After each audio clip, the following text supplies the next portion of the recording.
Another big fight for you. I guess how redeeming is it knowing that despite the last one not going your way, here you are, 5-round fight against a former champion?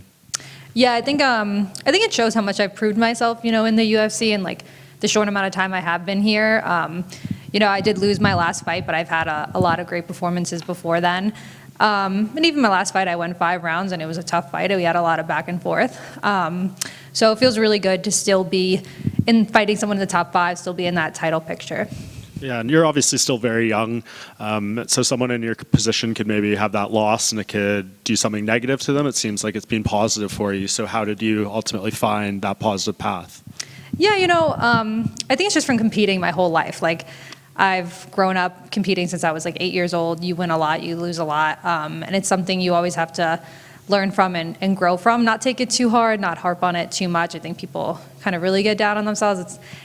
Honestly, it's a sport at the end of the day, and you have to treat it like how kids would. Like, you just like get up and go back to training and focus on the things that you need to improve on. And I think I had a lot of time after that fight to do that, and time to just train, not have a fight, and then finally get a fight and have a camp and feel really good. Rose stumbled in her debut in the division, but it's been solid since then. I guess, what have you made of the 125-pound version of her compared to what she was at strawweight? Yeah, I feel like you can see her adjusting to the weight class. I think moving up to 125 is a pretty big jump. 10 pounds doesn't sound like a lot, but every weight class makes a pretty big difference, like the size of the girls, the strength that they have, the power that they can take, like striking-wise and things like that. I think she's adjusted pretty well. I think obviously at 115 she's had some really great performances that maybe you haven't seen at 125. And I think that's kind of a size thing, but she's always been a dangerous fighter, so I think at 25 she's holding her own. Do you think the strength will be a big advantage for you in this fight, though? I think being a natural 125 or someone that I don't think I could ever make 115, being able to make 25 is the lowest I'll be getting, so I think that's definitely an advantage, just that natural size. I think that strength's going to be there. And after doing 5 rounds last time, how does it change your confidence just knowing that you've already been through it and can push hard coming into another attempt at it? Yeah, I think it gives me a lot of confidence because even though, I lost the fight, I felt great the whole time. I felt like my cardio was there. It's just more of a strategy thing. So it definitely gives me a lot of confidence going into 5 rounds, and I'm excited to have that. And I know you'd rather be fighting for the title next and stuff, and despite having the loss, but it seems like we did get some clarity with the trilogy kind of playing out now. What do you think happens from here? Do you think it'll be Manon next, and then the winner of this is fighting for that next position? Definitely. I think Manon's definitely getting the title next, and I think having a really good performance Saturday, like getting a finish over Rose, definitely puts me in that title picture next. Awesome. And 2 last things. The rule changes are coming into play for this card. What are your thoughts on just 12 to 6 elbows being legal and the change to the grounded opponent? Is that something you take into consideration or will have in the back of your mind during the fight? Yeah, I think I like the 12 to 6 elbows. I feel like that's something people would accidentally throw. So it's almost like one less thing for the fighters to think about, like obviously including myself. And the grounded opponent, I think it makes it a lot more clear that it has to be some other type of limb, not like, one finger, like weight bearing, like things like that. I think having like a hand and an elbow, hand and a knee, it makes it a lot more clear. So I think it's easier for the fighters to know when they can hit their opponent or not. What's the next rule change you'd like to see happen in MMA? Oh, you know what I would actually like? That they did when I was fighting regionally, like open scoring. I think that would actually be really cool. Erin, to your right. When this card was announced, you and Rose were actually announced as the main event, and then obviously Moreno and Albazi wound up coming in. But what was communicated to you about the change? As far as I know, they told me that was going to be the co-main, but that everything was still going to be the same, so it'd still be 5 rounds. That we'd still be able to do everything, basically like a main event, but just right before then. Was there any disappointment, or does it even make a difference at this point?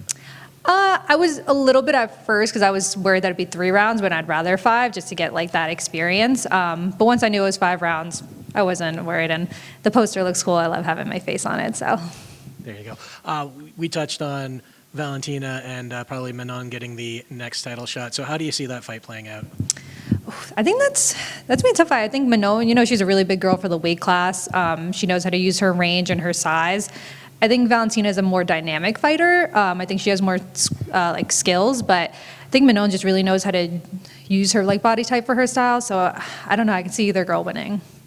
After the the fights with Grasso. Do you feel that Valentina has lost some of the mystique she had about her? I definitely think so. I think that always happens when somebody loses. I think people maybe sometimes like kind of harp on that person too much. Like everyone's human and everybody's beatable. So I don't think she's like obviously a bad fighter or anything like that, but I think it's definitely taken a little of the mystique off. And yeah, I mean, she's still a great fighter. She's definitely getting up there like with age and stuff too. So I guess we'll see how her career goes. And last one for me, I believe this is the second time you've been fighting out of the U.S., and I think the first was Singapore, so this isn't quite the same amount of travel, but what's it like fighting away from home? I love traveling for fights. Like I love Singapore and be able to see that country, and I love coming to Canada and be able to see here too. And it wasn't obviously not as far, so the flight wasn't as bad. But I love traveling. I feel like it really gets you into that mindset. You're kind of like away from everything and you really have to dial in. Is there an advantage to not being at home and getting away from the comforts of home?